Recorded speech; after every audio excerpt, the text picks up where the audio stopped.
बिस्मिल्लाहिर्रहमानिर्रहीम। अस्सलाम वालेकुम। आज 26 सितंबर बरोज़ हफ्ता हम बात करेंगे CCPO लाहौर के ख़िलाफ़ दरख्वास्त दी गई थी कैप्टन रिटायर्ड सफदर की तरफ से।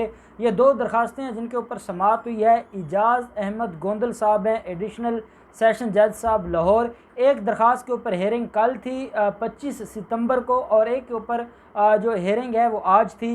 ये दो दरख्वास्तें हैं। एक इमरान खान के ख़िलाफ़ दरख्वास्त थी नैब ऑफिस हमला केस में Shahbaz Sharif and company, Maryam Safdar and company ने एक दरख्वास्त फ़ाइल की थी कि ये जो नैब ऑफिस पर हमला हुआ है वो हमने नहीं किया, बल्कि इमरान खान ने, शहजाद अकबर ने और DG नैब लाहौर ने मिलकर प्लानिंग की है और हमारे ख़िलाफ़ इन्होंने जो मरियम सफदर है उसकी गाड़ी के ऊपर हमला हुआ है उसको जान से मार देने की कोशिश की गई है। कारकुनान के ऊपर पथराव किया गया पुलिस के ज़रिए और पुरअमन और निहत्ते लोगों के ऊपर जुल्म किया गया। ये दरख्वास्त पहले दी थी कैप्टन रिटायर्ड सफदर, इसमें मुद्दई थे। इसमें डायरेक्शन दी थी जो ऑनरेबल एडिशनल सेशन जज थे, उनका ये कहना था कि आप जाएं और पहले जो FIR नैब की दर्ज हो चुकी है आप जाएं और उसमें अपनी स्टेटमेंट रिकॉर्ड करवाएं, और ये क्रॉस वर्जन हम इसको कहेंगे। अदालत ने कहा था कि नई FIR दर्ज नहीं होगी, बल्कि आपकी जो क्रॉस वर्जन है वो पुलिस जो अफसरान हैं वो उसको रिकॉर्ड कर लेंगे। उसके बाद तफ्तीश होगी, अगर आपकी बयान में कुछ सदाकत होगी और उसके हवाले से कोई एविडेंस नज़र आएगी तो उन मुल्ज़मान को भी तलब कर लिया जाएगा। अगर उसमें कोई सदाकत नहीं होगी तो आपकी दरख्वास्त खारिज हो जाएगी और जो आपके ख़िलाफ़ केस है वो चलता रहेगा, अगर उसके बारे में पुलिस ये समझती है कि उनके पास सफ़े मिसल पे काफ़ी एविडेंस और सबूत मौजूद हैं। अब होता क्या है कि जब ये जाते हैं, मैंने आपको बताया था कि इनकी दरख्वास्त ज़मानतों के ऊपर समाअत होती है, उसमें पुलिस अलेज करती है, पुलिस ये कहती है कि ये हमारे पास आज तक नहीं है और ये इन्होंने आकर अपनी स्टेटमेंट रिकॉर्ड करवानी थी, इन्होंने आकर शामिल तफ्तीश होना था, ये शामिल तफ्तीश नहीं हो रहे। और अदालत में इन्होंने ये कहा था मरियम सफदर के हस्बैंड ने और राना सनाउल्लाह ने और इनके वकील फरहाद अली शाह ने कि जनाब हम जाते हैं वहाँ 2-2 घंटे बैठे रहते हैं लेकिन कोई हमारी बात सुनने को तैयार नहीं है और हमें कोई रिलीफ देने को तैयार नहीं है। तो अदालत ने इनसे कहा था कि अब आप जाएं और जाकर अपनी स्टेटमेंट रिकॉर्ड करवाएं। तो तब पुलिस ने यह कहा था कि ये हमारे पास आते नहीं हैं, लेकिन उन्होंने एक पिटीशन फाइल की है, कंप्लायंस पिटीशन, जो पहला ऑर्डर था एडिशनल सेशन जज का जिसमें क्रॉस वर्जन रजिस्टर्ड करने का हुक्म दिया गया था और पुलिस अफसरान को ही ये पावर्स दे दी गई थी कि अगर तो इमरान खान, शहजाद अकबर और DG नैब लाहौर के ख़िलाफ़ कोई केस बनता है तो आप केस दर्ज करें और नहीं बनता तो आप इनकी जो स्टेटमेंट है उसको खारिज कर दें। अब इन्होंने क्या किया, ये गए नहीं थे, इन्होंने वो ऑर्डर लेकर नहीं गए, ये शामिल तफ्तीश होते तो इनकी क्रॉस वर्जन लिखी जाती। इन्होंने क्या किया कि दोबारा प्रेशर डालने के लिए एक पिटीशन फाइल कर दी थी इमरान खान के ख़िलाफ़ और पुलिस के ख़िलाफ़, और उसमें ये अलेज किया गया था कि हम पुलिस वालों के पास जाते हैं लेकिन पुलिस वाले क्रॉस वर्जन रजिस्टर्ड करने को तैयार नहीं हैं, और यही उनकी तरफ से एक कंटेंशन आई थी और अदालत में उन्होंने कंप्लायंस पिटीशन फाइल की थी कि जनाब अब आप ऑर्डर करें और उस ऑर्डर की बुनियाद पर ये हमारा क्रॉस वर्जन जो है वो रजिस्टर्ड करें।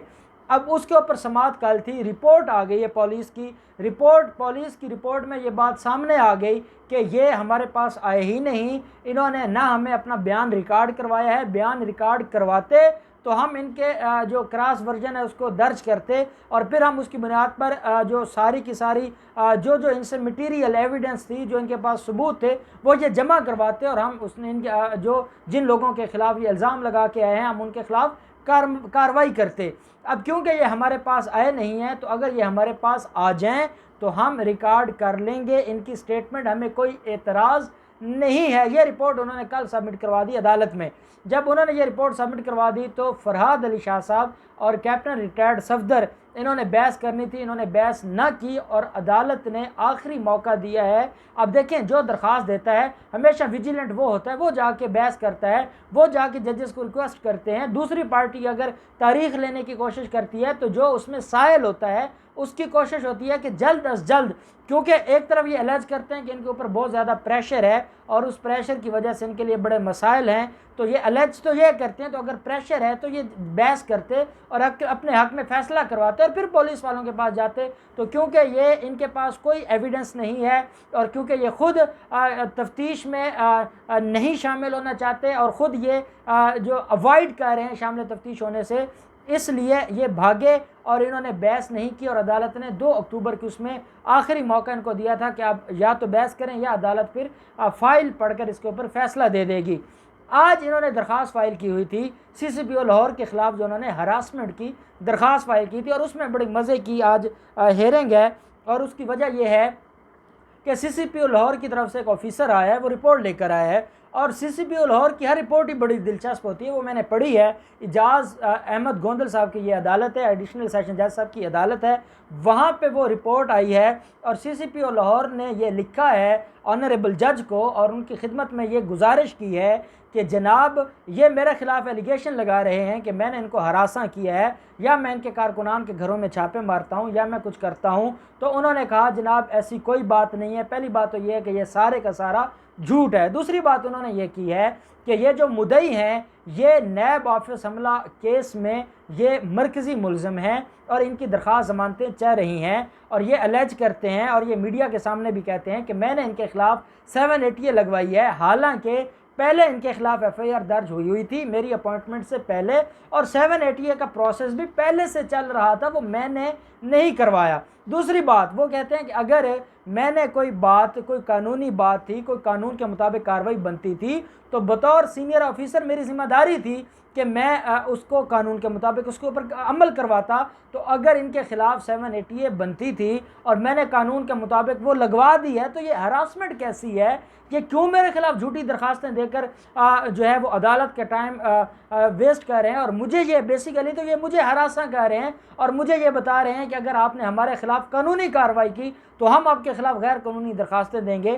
साथ उन्होंने ये कहा कि हमने इनके किसी कारकुनान के घर में छापा नहीं मारा, हम छापा कानूनी तौर पर जो सर्च ऑपरेशन है वो हम 2 तरह के लोगों के ख़िलाफ़ लाहौर में कर रहे हैं। एक तो वो हैं जो किसी केस में मुलव्वस हैं, जैसे इनके कुछ कारकुनान हैं वो नैब ऑफिस केस में मुलव्वस हैं, 780 लग चुका है और 780 जब लग जाए तो उसके बाद हमारी ज़िम्मेदारी है, हमने दहशतगर्दी अदालत को जवाब देना है कि हमने बाकी मुलज़मान के ख़िलाफ़ क्या कार्रवाई की है। तो वो जवाब देने से और उस जवाब से बचने के लिए हमने जो इनके जो कारकुनान मुलव्वस हैं, जो इस केस के अंदर नामजद मुलज़िम हैं, उनकी गिरफ़्तारी के लिए कोशिश करना ये हमारी कानूनी ज़िम्मेदारी है। और क्या अदालत ख़ुद इस बात का अंदाज़ा लगा ले कि जब किसी के ख़िलाफ़ कानूनी कार्रवाई करनी है तो क्या वो कोई उसको अब हरासमेंट कहेंगे, क्या वो हरासा करना कहेंगे?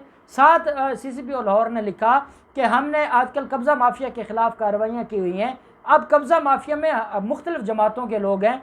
अगर पाकिस्तान मुस्लिम लीग नून का कोई शख्स है और वो कब्ज़ा माफिया का हिस्सा है और उसने गरीब लोगों के घरों पर कब्ज़े किए हुए हैं या उनकी प्रॉपर्टीज़ पर कब्ज़े किए हुए हैं और पुलिस जाकर कार्रवाई करती है और पुलिस वो कब्ज़े छुड़वा रही है या पुलिस उन कब्ज़ा माफिया के ख़िलाफ़ कार्रवाई कर रही है, तो जनाब से मेरी गुजारिश है क्या वो हरासमेंट है, क्या वो मैं हरासा कर रहा हूँ? साथ उन्होंने कहा कि तीसरा काम पुलिस लाहौर में इश्तिहारियों के ख़िलाफ़ कर रही है और हर रोज़ 15 से 20 इश्तिहारियों को अरेस्ट किया जा रहा है। अगर इनके कोई कारकुनान इश्तिहारी हैं किसी केस में, कोई प्राइवेट केस है, तो क्या उनके ख़िलाफ़ कार्रवाई करना इनकी जमात को या इनके कारकुनान को हरासा करने में आता है? अगर जनाब अदालत, ऑनरेबल अदालत ये समझती है कि ये सारा कुछ करना इनके लिए हरासमेंट है तो मुझे ऑर्डर कर दे, मैं काम नहीं करूँगा। और अगर नहीं है तो जनाब इनकी दरख्वास्त खारिज की जाए और हैवी कॉस्ट करके इनकी दरख्वास्त खारिज की जाए। तो ये एक सीनियर अफसर ने आके आज ये रिपोर्ट सबमिट करवाई। कैप्टन रिटायर्ड सफदर आए हुए थे, उनके वकील भी आए हुए थे। जब ये रिपोर्ट आ गई उस वक्त वो अदालत में मौजूद नहीं थे और वो नीचे वकील साहब के चैम्बर में बैठे थे। जब उनका जूनियर वकील फरहाद शाह साहब के जूनियर वकील आए, उन्होंने रिपोर्ट पढ़ी, तो रिपोर्ट पढ़ के उन्होंने जाके बताया कि जनाब आपके ख़िलाफ़ तो ये रिपोर्ट आ गई है। उस रिपोर्ट के पढ़ने के बाद ना फरहाद शाह साहब अदालत में आए, ना कैप्टन रिटायर्ड सफदर आए। कैप्टन रिटायर्ड सफदर चले गए, उन्होंने वो दोबारा केस के प्रोसीडिंग्स में हिस्सा ही नहीं बने, वो गए ही नहीं। और फरहाद शाह साहब के जो जूनियर थे, उनके जो एसोसिएट थे, उन्होंने जाके अदालत से गुजारिश की कि जनाब इसमें हमें डेट चाहिए, हमने नेक्स्ट डेट पर इसमें बहस करेंगे। तब इजाज़ गोंदल साहब जो एडिशनल सेशन जज साहब हैं, उन्होंने कहा कि ये आप क्या कह रहे हैं, आप तो सुबह से मुझे कह रहे थे कि इसके ऊपर आपने बहस करनी है और आप कह रहे थे कि इसके ऊपर रिपोर्ट नहीं आती तो CCPO लाहौर के ख़िलाफ़ मैं ऑर्डर पास करूं। अब रिपोर्ट आ गई है, आपने रिपोर्ट पढ़ ली है, तो आएँ आप इसमें बहस करें ताकि मैं कानून के मुताबिक फ़ैसला करूं। तो उन्होंने कहा जी कि क्योंकि फराज शाह साहब इस वक्त अवेलेबल नहीं है तो हमें तारीख़ दी जाए और अगली तारीख़ पर हम बहस करेंगे। तो अदालत ने इस केस में भी 2 अक्टूबर की डेट डाल दी है। अब आप देखें CCPO लाहौर के ख़िलाफ़ जिनका बुग़्ज़ है जो दिन ब दिन बढ़ता जा रहा है, आज भी CCPO लाहौर ने 2 लोगों के ख़िलाफ़ कार्रवाई की है और ये 2, एक कांस्टेबल है, एक हेड कांस्टेबल है। ये वो लोग हैं जिन्होंने फ़ॉरेन ऑफिस के बाहर एक डॉक्टर को हरासा रखा और उसके साथ बदतमीज़ी की और उसको मारा पीटा।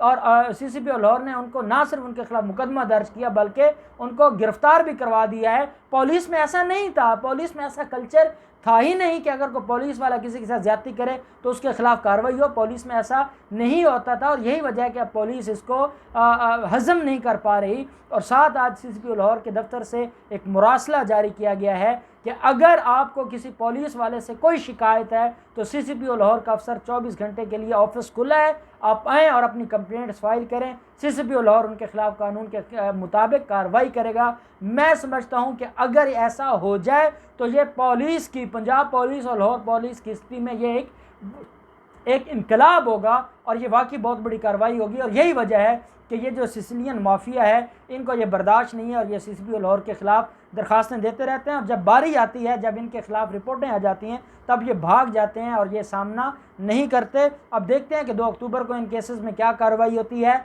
जो भी डेवलपमेंट होगी हम आपके साथ शेयर करते रहेंगे। अल्लाह पाक पाकिस्तान का हामी व नासिर हो। बहुत शुक्रिया। अल्लाह हाफिज़। पाकिस्तान जिंदाबाद।